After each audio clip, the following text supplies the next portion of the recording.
हमारी संस्कृति, हमारे संस्कार सदा रहें हमारे साथ। सब्सक्राइब करें तिलक। परम प्रधानम पुरुषम महंतम कालम कवम त्रिव्रतम लोकपालम आत्मानु भूत्यानुगतु प्रपंचम स्वच्छंद शक्ति कपिलम प्रपंचे।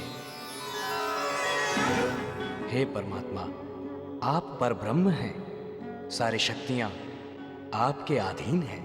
प्रकृति, पुरुष, महतत्व काल, त्रिवेश अहंकार, समस्त लोक, लोकपाल सभी में आप विद्यमान हैं। सारे प्रपंच जगत को आप ही समेट लेते हैं। हे सर्वव्यापा चेतन रूप कपिल, मैं आपकी शरण में हूं।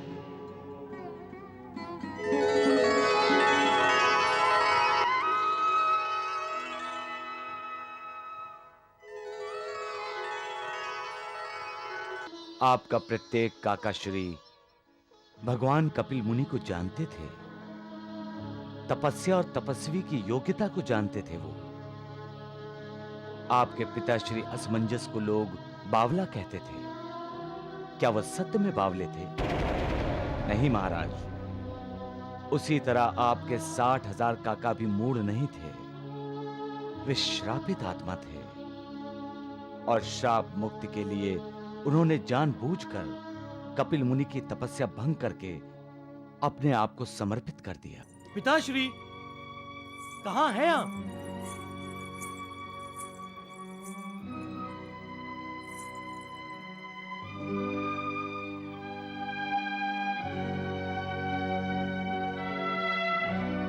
आप तपस्वी के वेश में पिताश्री? क्या आप तपस्या?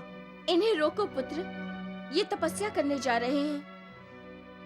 पुत्र दिलीप, मैं अपना कर्तव्य पालन करने जा रहा हूं। तुम्हारे 60,000 पूर्वज प्रेत योनि में भटक रहे हैं। उन्हें मुक्ति दिलाने के लिए मैं तपस्या करने जा रहा हूं।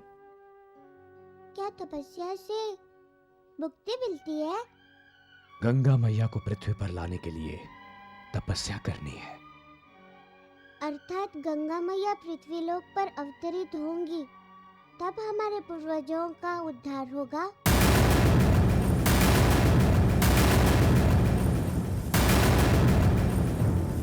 कौन बोल रहा था? कौन मुझे प्रश्न कर रहा था? सूर्य वंश की रीति के अनुसार अब वो समय आ गया है कि अयोध्या के उत्तराधिकारी को सिंहासन पर बिठाकर हम वानप्रस्थ आश्रम ग्रहण करें। उसके लिए अयोध्या के उत्तराधिकारी का चयन करना होगा। आज तक मंत्री परिषद की राय से ही चयन होता आया है और आज भी मंत्री परिषद की राय से ही चयन होगा। महाराज, आपके 60,000 पुत्रों में से राजपुत्र यजुवेंद्र सक्षम है। आप उसे अपना उत्तराधिकारी चुन सकते हैं। मैं भी मंत्री परिषद के सम्मुख अपनी राय रखना चाहती हूँ। अवश्य। राजपुत्र यजुवेंद्र सक्षम अवश्य हैं, परंतु अविवेकी हैं। अयोध्या को सक्षम और विवेकी उत्तराधिकारी चाहिए। हमारे 60,000 पुत्रों में विवेक की कमी है, परंतु हमारे पौत्र अंशुमन में विवेक है और वो सक्षम भी है। वो विवेकशील के साथ साथ शौर्यशील भी है और क्षमाशील भी। वो राज सिंहासन के लिए सर्वगुण संपन्न है। उत्तराधिकारी के लिए अंशुमन ही है और अंशुमन के सिवा कोई नहीं।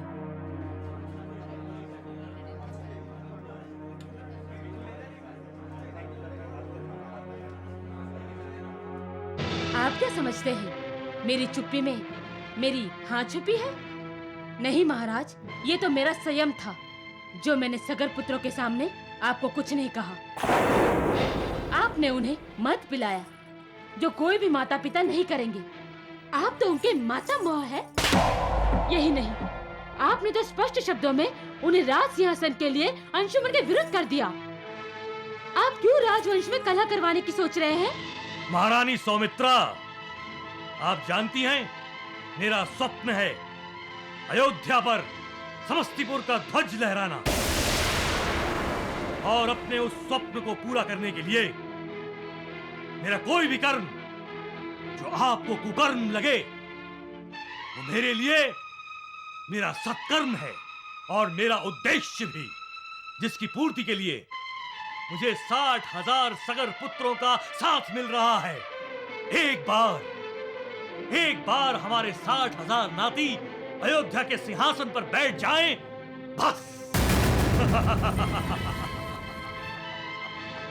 मैं उन्हें ऐसा मार्ग दिखाऊंगा कि वो आपस में ही झगड़ेंगे, लड़ेंगे और लड़ते लड़ते मर जाएंगे। और मैं अयोध्या के राज सिंहासन पर ये महाराज गुणवर्धन विराजमान होगा।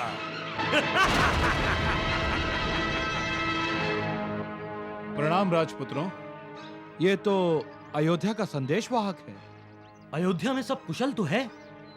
अयोध्या में उत्तराधिकारी के चयन के लिए मंत्री परिषद की बैठक हुई थी, इसीलिए मानसी मौसी ने मुझे तत्काल आपके लिए संदेश देकर भेजा है। क्या संदेश है? संदेश है कि राजपुत्र अंशुमन को उत्तराधिकारी बनाना निश्चित हुआ है और अंशुमन को वशिष्ठ ऋषि के आश्रम में बुलाया गया है। नहीं, हम ऐसा नहीं होने देंगे। हमें अभी अयोध्या के लिए प्रस्थान करना होगा।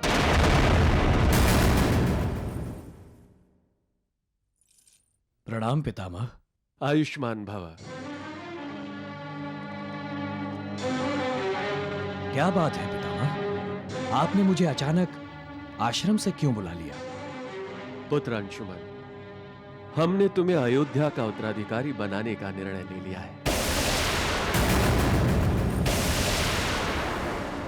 क्यों? तुम्हें इस निर्णय से आनंद नहीं हुआ? नहीं पितामही, उत्तराधिकार मेरा नहीं, यजुवेंद्र का है और मैं यजुवेंद्र का अधिकार छीनना नहीं चाहता। सिंहासन पर बैठने वाला न्यायप्रिय होना चाहिए पितामही। मेरा उत्तराधिकारी बनकर सिंहासन पर बैठना यजुवेंद्र पर अन्याय होगा। उसने मुझसे न्याय मांगा तो क्या न्याय दूंगा मैं उसे? नहीं पितामह, क्षमा चाहता हूं पितामही। मैं यजुवेंद्र का अधिकार नहीं छीन सकता। वैसे भी पितामह, यजुवेंद्र आपका पुत्र है और मैं पौत्र। सिंहासन पर प्रथम अधिकार पुत्र का ही होता है। यजुवेंद्र को ही उत्तराधिकारी बनाइए। वैसे भी यजुवेंद्र मेरे काका हैं, मैं उनका भतीजा हूं। मैं उनसे आयु में 1 वर्ष अवश्य बड़ा हूं, परंतु हम दोनों में भाई भाई का, मित्रता का नाता अधिक है। मैं उस नाते पर विश्वासघात का कलंक नहीं लगा सकता पितामह। परंतु पुत्र, यजुवेंद्र तुम्हारी तरह विवेकशील नहीं है। यदि वो कोई निर्णय अविवेक से लेता है पितामही, तो मंत्री परिषद है उसके निर्णय का विरोध करने के लिए, और फिर मैं भी तो हूं उसकी सहायता के लिए। आप विश्वास रखिए, वो कोई भी अविवेकी निर्णय नहीं लेगा। एक और भी बात है पितामह, आपके इस निर्णय से यजुवेंद्र और उसके भाइयों के मन में मेरे प्रति कटुता निर्माण हो सकती है, जो हम में शत्रुता को जन्म दे सकती है। मैं अपने काका, अपने भाई, अपने मित्र खो दूंगा पितामह, जो मैं कभी नहीं चाहता। मुझे ऐसा सिंहासन नहीं चाहिए। मुझे उत्तराधिकारी नहीं बनना पितामही।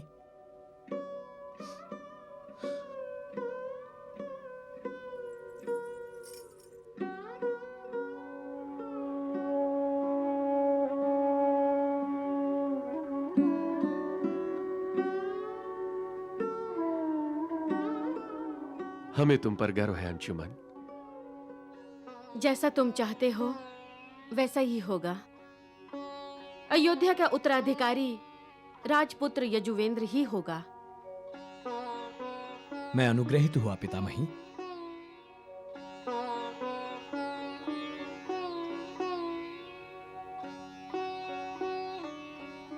नारायण नारायण।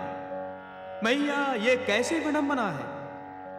वो ही राज सिंहासन है जिसे पाने के लिए महाराज गुरुवर्धन मानवता की हत्या करने को तैयार है, और अंशुमन उसे अपनी इच्छा से त्याग रहा है। देवऋषि, अयोध्या का राज सिंहासन इतिहास त्याग से भरा पड़ा है। सूर्यवंशी कुल की यही तो महती है। साक्षात सूर्यदेव अंशुमन के रूप में सूर्यवंशी कुल में जन्मे हैं। सारे पृथ्वीलोक को प्रकाश देने वाले सूर्यदेव यजुवेंद्र को अपने प्रकाश से वंचित कैसे रख सकते हैं? नारायण नारायण। अंशुमन और हमारे पुत्रों में मित्रता और अपनापन देखकर मन बहुत प्रसन्न हो रहा है। समस्तीपुर के महाराज आपके मातामह हैं। हम समस्तीपुर अवश्य जाएंगे।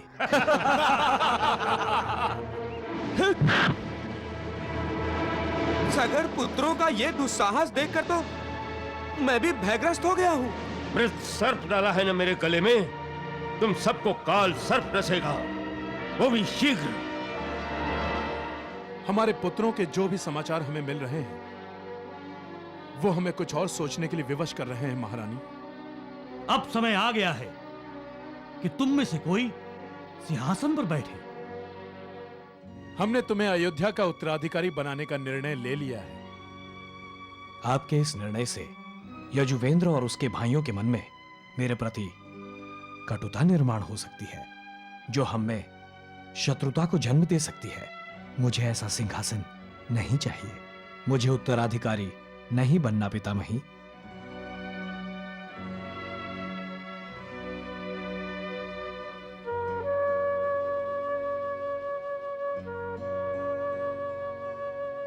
यजुवेंद्र, तुम?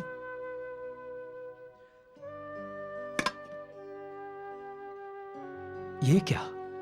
अंशुमन, मातामही, गुणवर्धन महाराज के बहकावे में आकर मेरे मन में तुम्हारे प्रति कटुता निर्माण हुई थी।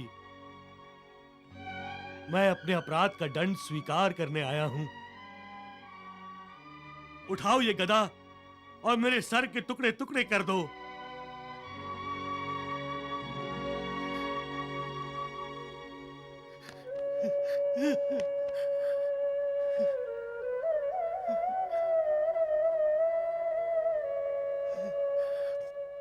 तुम्हारा कलंकित मन निष्कलंक हुआ है।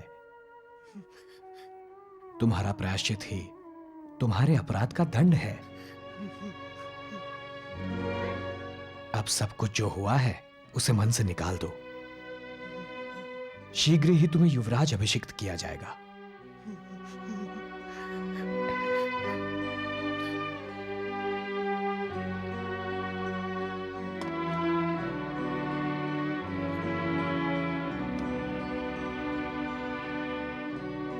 युवराज यजुवेंद्र को अंशुमन का प्रणाम।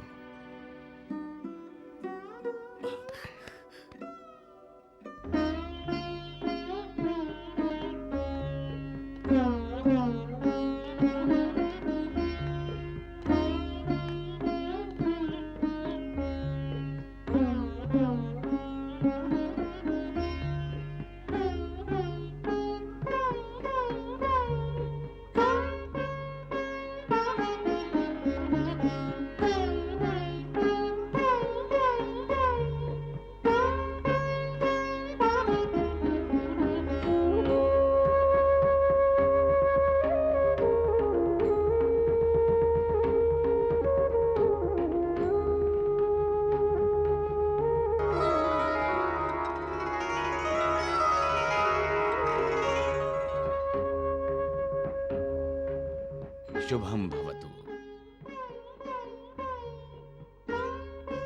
आप अयोध्या के उत्तराधिकारी बन गए हैं युवराज। अयोध्या के प्रति आपका उत्तरदायित्व आज से बढ़ गया है। आज से अयोध्या का सम्मान आपका सम्मान है और अयोध्या का अपमान आपका अपमान। अयोध्या का अपमान करने वाला अयोध्या का शत्रु होगा, और शत्रु चाहे कोई भी हो, उसे उचित दंड देने का निर्णय आप लेंगे। युवराज यजुवेंद्र अयोध्या के अपने स्वयं के तत्व हैं। आपको उन तत्वों का पालन करना होगा। मैं अयोध्या के हर तत्व का पालन करूंगा। आप दुर्बलों की रक्षा और दुष्टों का विनाश करेंगे और ऋषि मुनियों का आदर करेंगे। किसी को कोई वचन देंगे तो अपने प्राणों से भी अधिक महत्व वचन को देंगे। ना अन्याय करेंगे, न अन्याय होने देंगे। अयोध्या का ध्वज न्याय, समता, धर्म का द्योतक है। इस ध्वज को लहराते रखेंगे आप। आपकी हर आज्ञा का पालन होगा महर्षि वशिष्ठ। कल्याणमस्तु। युवराज यजुवेंद्र की जय। युवराज यजुवेंद्र की जय। युवराज यजुवेंद्र की जय। युवराज यजुवेंद्र की जय।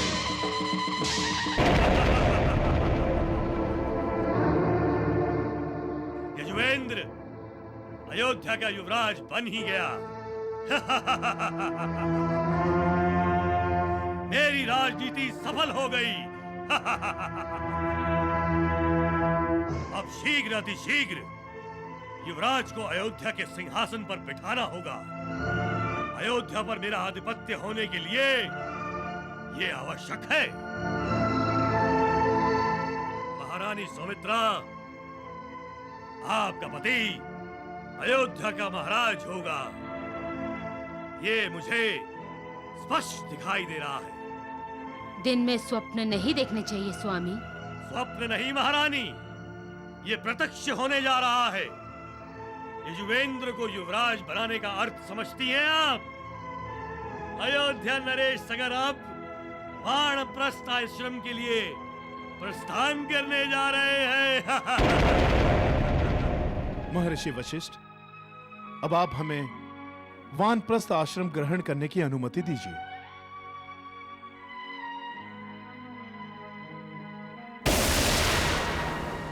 अयोध्या को उत्तराधिकारी मिल गया है। अब हम राजपाट से मुक्त होना चाहते हैं महर्षि। महाराज सगर, आप अश्वमेध यज्ञ करना नहीं चाहेंगे? अश्वमेध यज्ञ?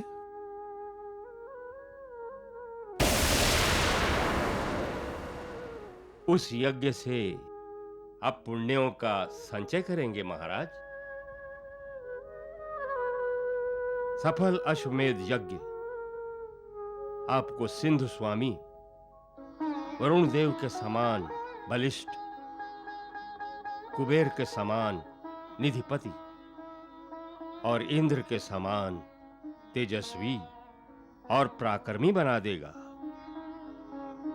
आप स्वयं बलवान हैं महाराज। आपके 60,000 पुत्र और एकमात्र पौत्र भी बलवान हैं। आप रिद्धि सिद्धि से युक्त हैं। आपको अश्वमेध यज्ञ अवश्य करना चाहिए और पृथ्वीपति बनना चाहिए। जैसी आपकी आज्ञा महर्षि।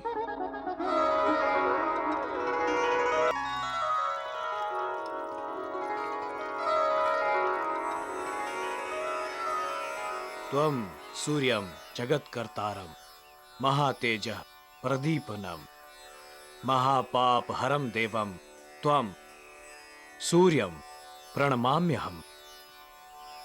त्वं सूर्यं जगन्नाथं ज्ञान विज्ञान मोक्षदं महापाप हरम देवम त्वं सूर्यं प्रणमाम्यहम्।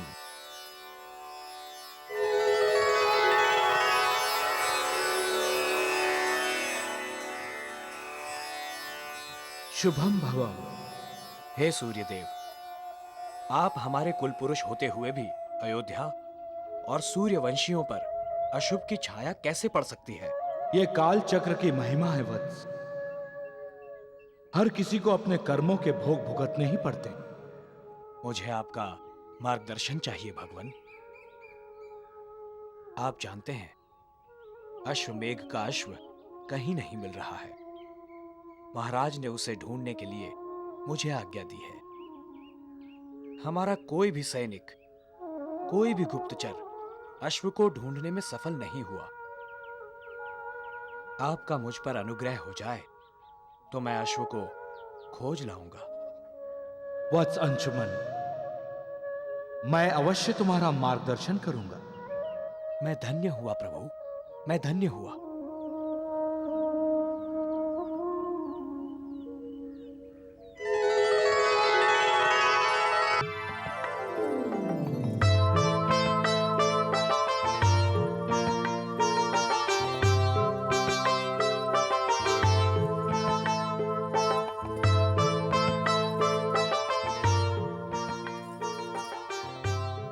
स्वामी, यशस्वी होकर आइए।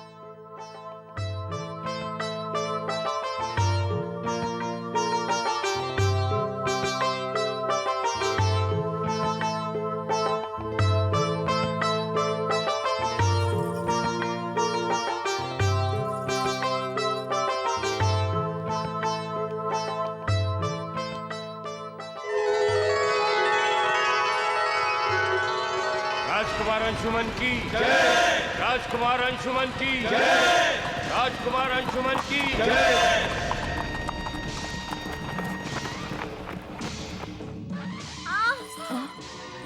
क्या हुआ? वैद्यराज को बुलवा लीजिए। राजवैद्य जी की आवश्यकता नहीं है प्रतिभा। तुम्हारी बहू अंशुमन की पत्नी मां बनने वाली है।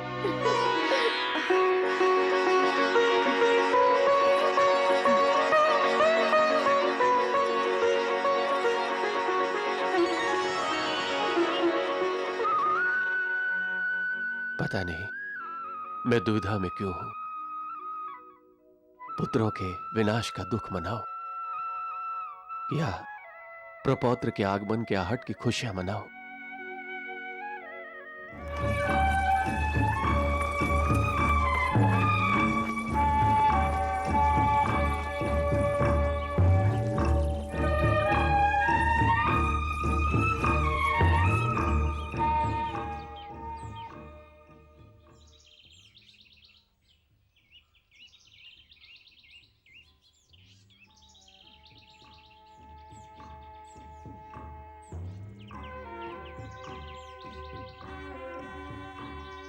हे सूर्यदेव, मेरा मार्गदर्शन कीजिए, मुझे उचित मार्ग दिखाइए।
हे समुद्रराज, आप तो परमेश्वर की तरह धीर, गंभीर और विराट स्वरूपी हैं। आपका शांत स्वरूप ईश्वर की करुणामयी मुद्रा की तरह है और आपका रौद्र स्वरूप ईश्वर के रौद्र स्वरूप का स्मरण करा देता है।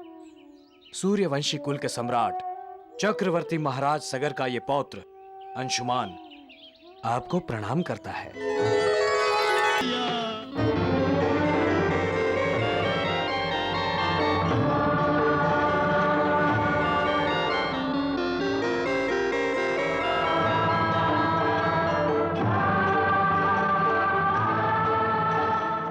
कल्याणमस्तु। वत्स अंशुमान, तुम्हारा स्वागत है। हे समुद्रराज, मैं अश्वमेघ के अश्व की खोज में निकला हूं और मेरे मार्गदर्शक सूर्य देव ने संकेत दिया है कि अश्वमेघ के अश्व की तरफ जाने वाला मार्ग आपके जल से ही जाता है। मुझे आपकी सहायता चाहिए समुद्रराज। हे अंशुमान, साक्षात सूर्यदेव जिसके मार्गदर्शक हैं, उसे कोई कैसे प्रतिबंध लगा सकता है? सूर्यदेव की किरणों की तरह तुम कहीं भी प्रवेश कर सकते हो। आओ, मेरे राज्य से होकर तुम रसातल में चले जाओ, तुम्हारी मनोकामना पूर्ण होगी।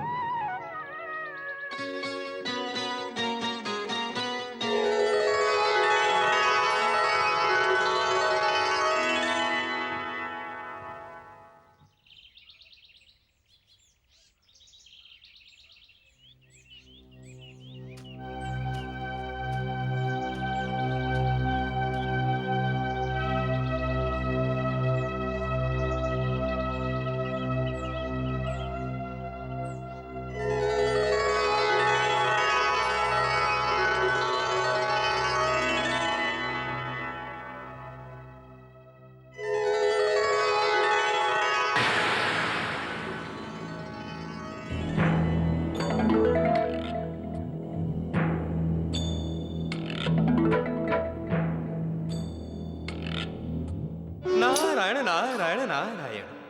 मैया, आपके अवतरण की गतिविधियां तेज हो गई हैं। हाँ देव ऋषि, अब अंशुमान को भगवान कपिल मुनि के दर्शन होंगे और भगवान उन्हें 60,000 सगर पुत्रों के उद्धार का मार्ग बताएंगे।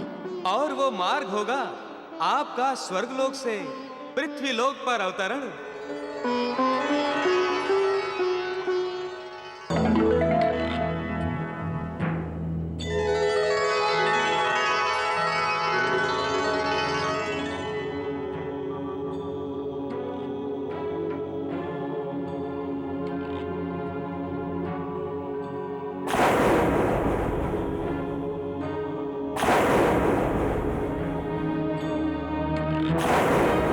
परम प्रधानम पुरुषम महंतम कालम कवम त्रिव्रतम लोकपालम आत्मानु भूत्यानुगतु प्रपंचम स्वच्छंद शक्ति कपिलम प्रपंचे।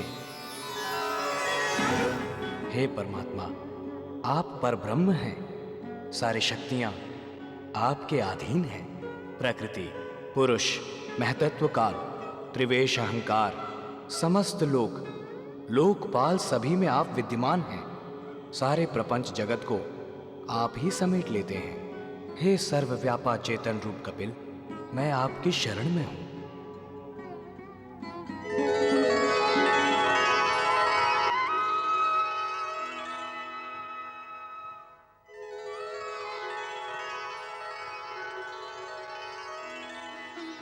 आपको मेरा प्रणाम।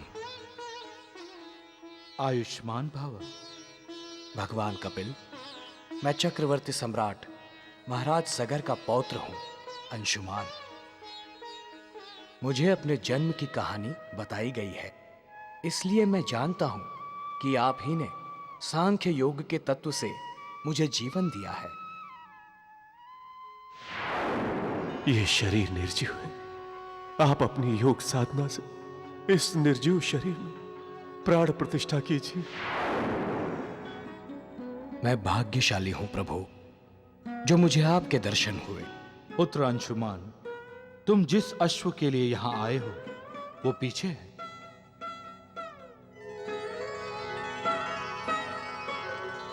और मेरे 60,000 काका वो रहे।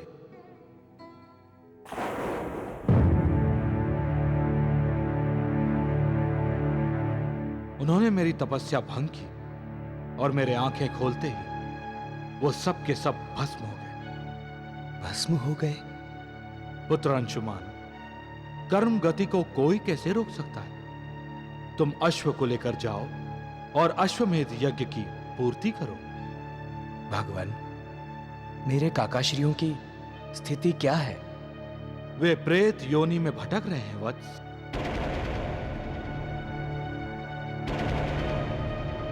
हमें मुक्ति दिला दीजिए। हमें प्रेत योनि से मुक्ति चाहिए, हमें मुक्ति दिला दीजिए। भगवान, मेरे काका प्रेत योनि में, उन्होंने जो भी आपका अपमान किया उसके लिए मैं आपसे क्षमा मांगता हूं। आप चाहें तो उनके अपराध के लिए मुझे दंड दे दीजिए, परंतु मेरे काका श्रीयों को मुक्ति प्रदान कर दीजिए।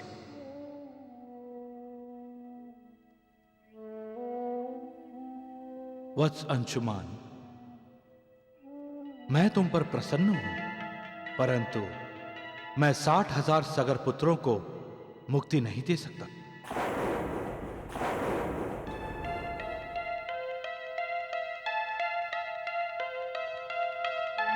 तो क्या मेरे सभी काका प्रेत योनि में ही भटकते रहेंगे? नहीं वत्स अंशुमान, उन्हें मुक्ति मिलेगी, परंतु उनकी मुक्ति के लिए देवी गंगा को पृथ्वीलोक पर अवतीर्ण होना होगा। गंगा मैया को? हाँ वत्स, जब देवी गंगा जल रूपा होकर पृथ्वीलोक पर अवतरित होंगी और रसातल में आएंगी, तब उनके पवित्र जल से 60,000 सगर पुत्र पाप, ताप, शाप से मुक्त हो जाएंगे और प्रेत योनि से भी उनकी मुक्ति हो जाएगी। तब तक वे प्रेत योनि में ही भटकते रहेंगे। भगवान, मुझे अश्व ले जाने की अनुमति दीजिए प्रभु। अनुमति है वत्स।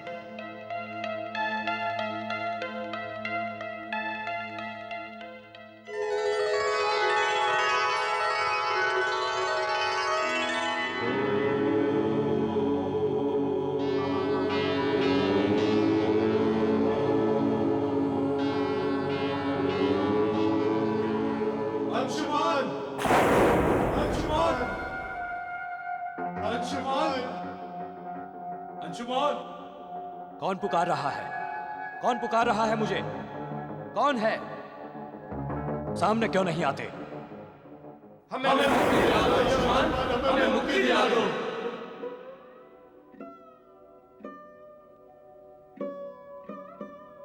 आप? हमारी दशा देखिए अंशुमान। हम प्रेत योनि में भटक रहे हैं। हमें मुक्ति नहीं मिली तो हम प्रेत योनि में ही भटकते रहेंगे। हाँ, आपकी स्थिति देखकर मुझे बहुत दुख हो रहा है काकाश्री। आप सभी को मुक्ति दिलाने का हर प्रयत्न किया जाएगा।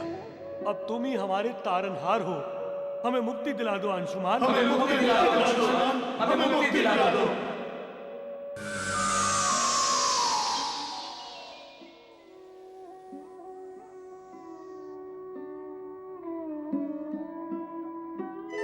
राजकुमार अंशुमन की, राजकुमार अंशुमन की।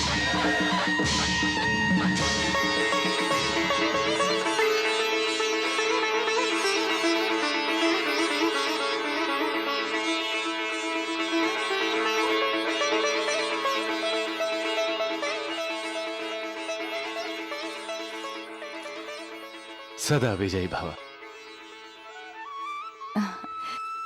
सदा सुखी भव।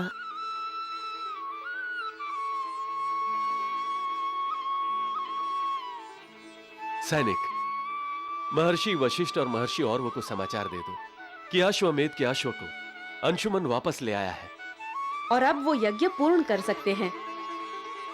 ओम प्रजापतये स्वाहा, इदं प्रजापतये नमः। ओम इंद्राय स्वाहा, इदं इंद्राय नमः।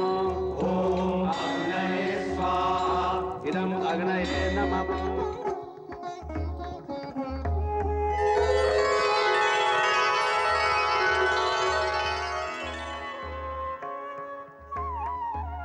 महाराज सगर, अश्वमेध यज्ञ पूरा हुआ, परंतु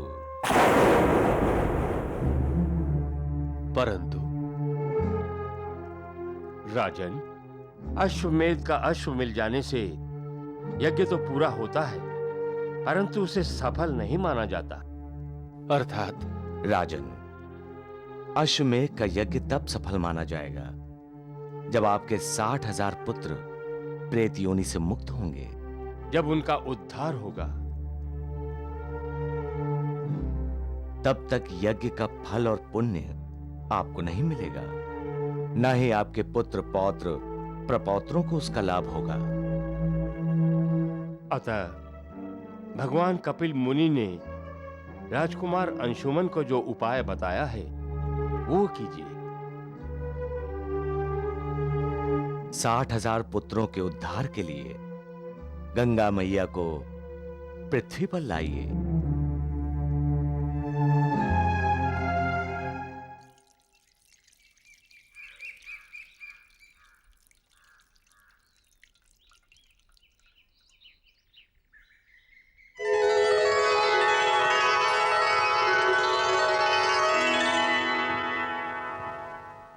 मुझे किस लिए स्मरण किया वत्स?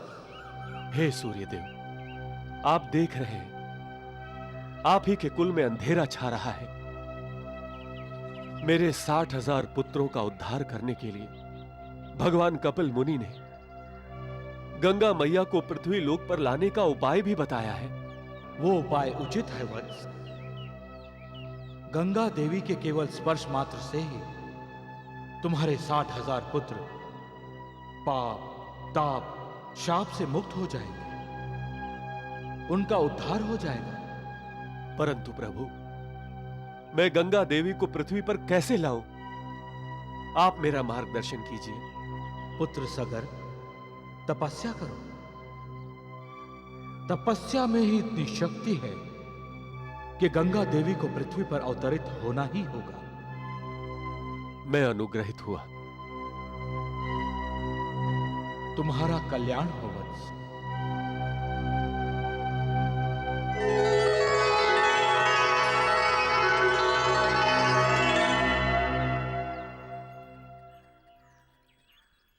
मैं तपस्या करूंगा। तपस्या? हां देवी, तपस्या करके ही गंगा देवी को पृथ्वी लोक पर लाना होगा। परंतु पितामह, आप तपस्या के लिए जाएंगे तो अयोध्या के सिंहासन पर कौन विराजमान होगा? तुम्हारे पिताश्री। मैं नहीं माताश्री, राजसभा ने मुझे अयोध्या का उत्तराधिकारी मानने से इनकार किया है। अब स्थिति बदल गई है पुत्र, और ऐसी स्थिति में राज्यसभा इनकार नहीं करेगी। परंतु मैं इनकार कर रहा हूं। लेकिन क्यों? तुम मुझे प्रश्न कर रहे हो?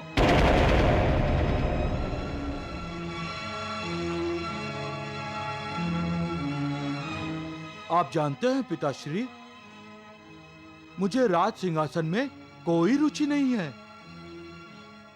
मुझे राजमहल, ये वैभव कारावास जैसे लगते हैं। मुझे सिंहासन नहीं, प्रभु का परम धाम चाहिए। क्षमा कीजिए माताश्री। पिताश्री, प्रतिभा, मुझे क्षमा करो।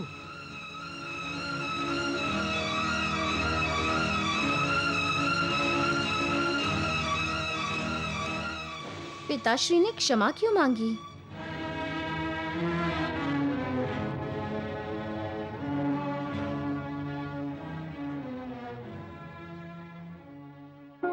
नारायण नारायण नारायण। मैया, असमंजस ने तो अपने परिवार को असमंजस में डाल दिया है। देवऋषि, ऐसा प्रतीत होता है कि राजकुमार असमंजस ने अब निर्णय ले लिया है। अब वो स्वयं और परमेश्वर के बीच माया मोह की कोई भी दीवार खड़ी करना नहीं चाहता। असमंजस एक महान योगी है देवऋषि। राज वैभव में रहकर भी वो निर्लिप्त है। और क्या मैया? और अब वो अपने आसपास जुड़े जितने भी पाश हैं, सबको तोड़ना चाहता है।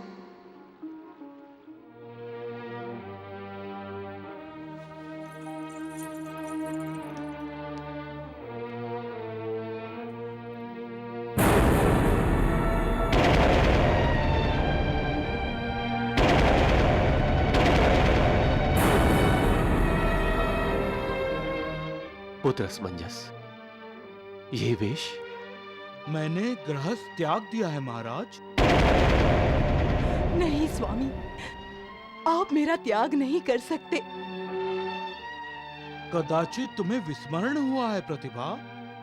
मैं तो तुम्हें स्वीकार ही नहीं करना चाहता था। तुम ही ने मुझे विवाह के लिए विवश किया था, परंतु अब मैं विवश नहीं हूं। गृहस्थ आश्रम के सारे कर्तव्य पूरे करके मैं अब तपस्या करने जा रहा हूं। किसकी अनुमति से पुत्र? जिस माता ने तुम्हें 9 महीने अपने गर्भ में पाला, उसकी अनुमति की भी आवश्यकता नहीं समझी तुमने पुत्र? मुझे परमात्मा की अनुमति मिल गई है महारानी जी। अब वो ही मेरे माता पिता हैं। परंतु पुत्र असमंजस, क्षमा चाहता हूँ महाराज। मैं आपको विनती करता हूँ, मुझ पर प्रतिबंध ना लगाइए। अब मैं सारे बंधन तोड़कर जा रहा हूँ।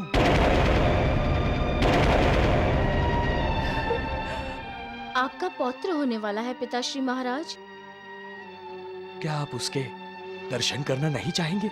मुझे अब सिर्फ प्रभु दर्शन चाहिए राजकुमार। अब मैं किसी भी प्रकार के माया मोह में फंसना नहीं चाहता। हमारी दशा पर तुम्हें दया नहीं आती पुत्र? हमने अभी अभी 60,000 पुत्रों को गवाया है। अब तुम भी हमें छोड़ जाओगे पुत्र? महाराज, हर किसी को ये संसार छोड़कर जाना है। मैं तो केवल राजमहल छोड़कर जा रहा हूँ। स्वामी, हमारा तो जन्म जन्म का बंधन है। मैं संसार का हर बंधन इसी जन्म में तोड़कर जा रहा हूँ प्रतिभा।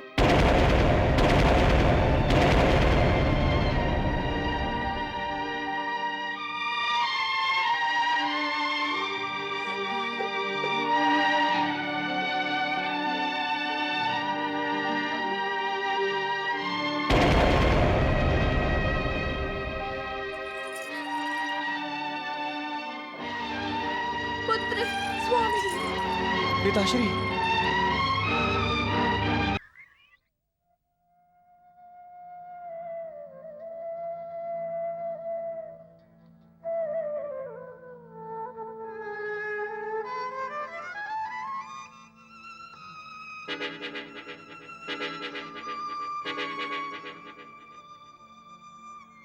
गुरुदेव, जब से पितामह और पितामही तपस्या करने गए हैं, महाराज इसी प्रकार व्याकुल हैं।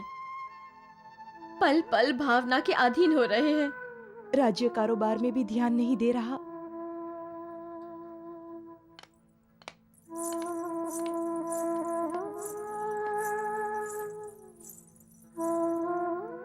पुत्र अंशुमान, गुरुदेव आए हैं।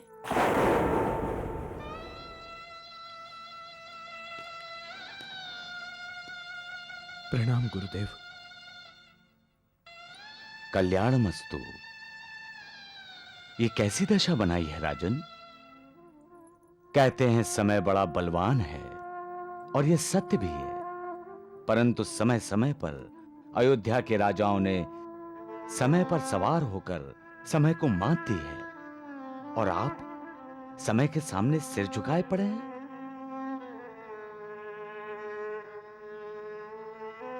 गुरुदेव, मैं अपने आप को दुर्भाग्यशाली समझता हूं। अयोध्या के प्रत्येक राजा ने अपना भाग्य अपने बाहुबल से बनाया है, दुर्भाग्य को कभी निकट नहीं आने दिया।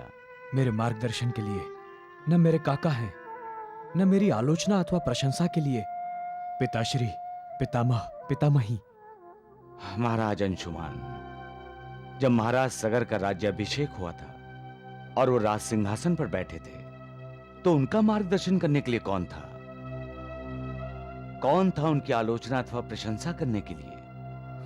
कोई नहीं। उनके पिता की तो तभी हत्या हो गई थी जब वो मां के गर्भ में थे, और जब अयोध्या पर उन्होंने अपनी पताका फहराई तो उनकी माता ने अपने प्राण त्याग दिए थे। आप तो भाग्यशाली हैं महाराज अंशुमान कि आपको माता का, पिता का ही नहीं, काकाओं का, पितामह का, पितामही का प्यार मिला है। आपका शोक व्यर्थ है महाराज अंशुमान। आपके पिताश्री पितामह पितामही पृथ्वी लोक के कल्याण के लिए तपस्या करने गए हैं। आप क्यों व्याकुल हैं? मेरे बलशाली काकाओं की अकाल मृत्यु हुई है गुरुदेव। नहीं, उनकी मृत्यु नहीं हुई है। उन्होंने अपने आप को समर्पित किया है। उन्होंने अपने प्राण त्यागे हैं।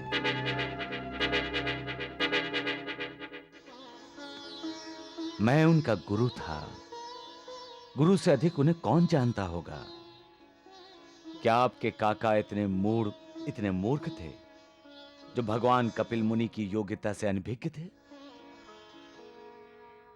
नहीं महाराज अंशुमान, आपका प्रत्येक काकाश्री भगवान कपिल मुनि को जानते थे। तपस्या और तपस्वी की योग्यता को जानते थे वो। आपके पिताश्री असमंजस को लोग बावला कहते थे। क्या वह सत्य में बावले थे? नहीं महाराज, उसी तरह आपके 60,000 काका भी मूढ़ नहीं थे। वे श्रापित आत्मा थे और श्राप मुक्ति के लिए उन्होंने जानबूझकर कपिल मुनि की तपस्या भंग करके अपने आप को समर्पित कर दिया। फिर ये शोक क्यों? क्या आप प्रेत योनि से उनकी मुक्ति नहीं चाहते? महाराज अंशुमान, समर्पण, त्याग, बलिदान, ये समय की पुकार है जो आपके पिताश्री, पितामह, पितामही और काकाओं ने सुनी। अब आप भी सुन लीजिए। आप भी त्याग, बलिदान और समर्पण के लिए सिद्ध हो जाइए।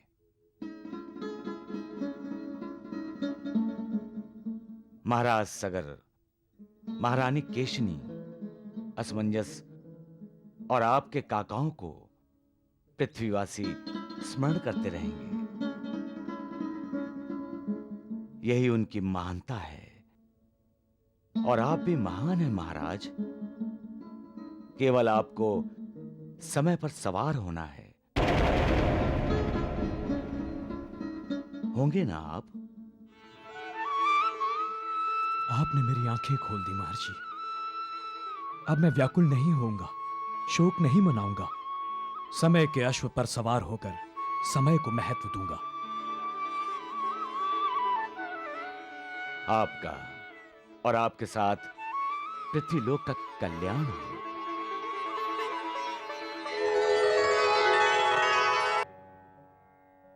आप युवराज और अयोध्या को वारिस देने वाली हैं। आप माता बनने वाली हैं युवराज जी।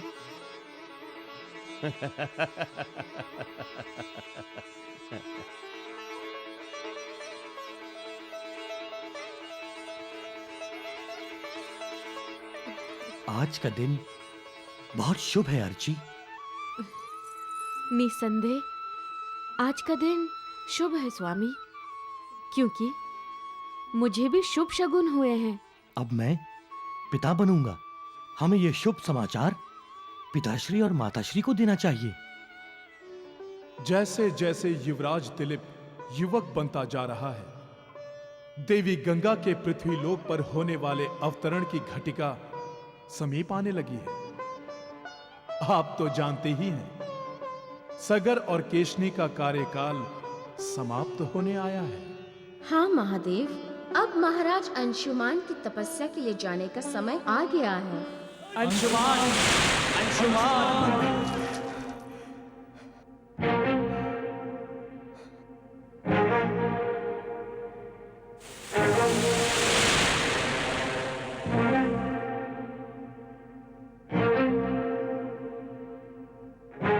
यजुवेंद्र, तुम?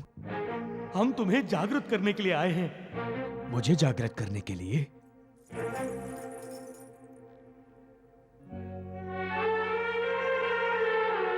अंशुमान, पिताश्री सगर और माताश्री केशनी का तपस्या में ही देहांत हो गया। नहीं। तुम्हारे पिताश्री और हमारे भ्राताश्री असमंजस को तपस्या करते हुए इस दुखद घटना का ज्ञान हुआ और भ्राताश्री असमंजस ने भी उसी समय तपस्या में ही अपने प्राण त्याग दिए। अब हमें मुक्ति दिलाना तुम्हारा कर्तव्य है अंशुमान। तुम तो जानते हो अंशुमान, अयोध्या की पीढ़ी दर पीढ़ी तपस्या करेगी तभी गंगा मैया पृथ्वी लोक पर अवतरित होंगी और तभी हमें मुक्ति मिलेगी। तपस्या करो अंशुमान और हमारे पाप नष्ट करो। हमें मुक्ति दो अंशुमान, हमें मुक्ति दो अंशुमान, हमें मुक्ति दो अंशुमान, हमें मुक्ति दो अंशुमान।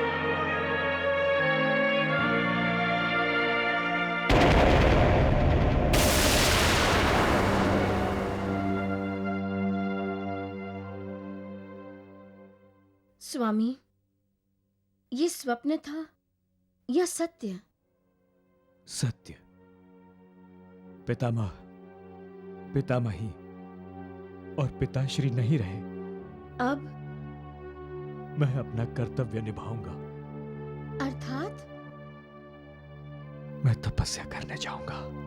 स्वामी,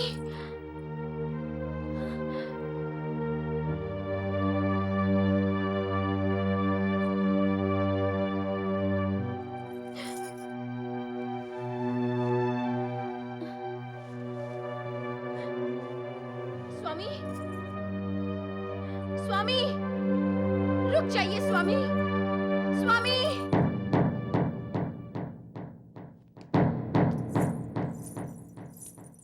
पिताश्री, माताश्री, पिताश्री, कहाँ हैं आप?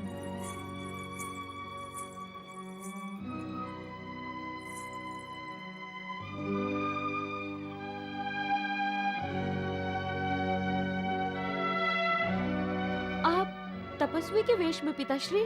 क्या आप तपस्या? इन्हें रोको पुत्र, ये तपस्या करने जा रहे हैं।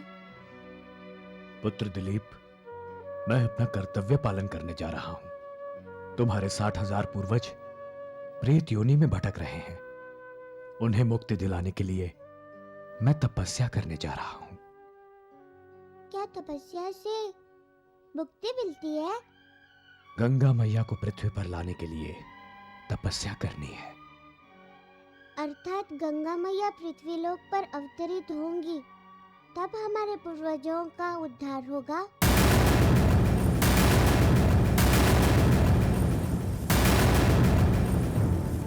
कौन बोल रहा था? कौन मुझे प्रश्न कर रहा था? पुत्र दिलीप, तुम? नहीं पिताश्री। बहू, तुम? नहीं माताश्री। तो कौन था? मैं हूँ पितामह। मैं कौन? मैं आपका पुत्र पिताश्री, माताश्री की कोख से बोल रहा हूँ। अर्थात पुत्र वधू युवरागिनी अर्ची, तुम माता बनने वाली हो। यही शुभ समाचार देने हम दोनों यहाँ आए थे। हम बहुत भाग्यशाली हैं पुत्र दिलीप। ऐसा प्रतीत हो रहा है कि सूर्यवंशी कुल पर जो श्राप का कलंक लगा है वो अब धुल जाएगा और हमारे पूर्वजों का उद्धार हो जाएगा। अब तो आप तपस्या करने नहीं जाएंगे पिताश्री? जाना पड़ेगा पुत्र। एक सूर्यवंशी राजा कर्तव्य से विमुख नहीं हो सकता। यदि मेरी तपस्या सफल नहीं हुई तो तुम्हें भी तपस्या करनी होगी। अब मुझे कोई न रोके, जाने दीजिए मुझे। आप मुझे आशीर्वाद नहीं देंगे पितामह? पौत्र, यदि हम में से कोई सूर्यवंशी कुल पे लगा श्राप का कलंक ना मिटा सके तो तुम इस कलंक को मिटाने में सफल हो, यही मेरा आशीर्वाद है। तुम्हारी तपस्या से गंगा मैया का पृथ्वी लोक पर अवतरण हो और पृथ्वी लोक का कल्याण हो।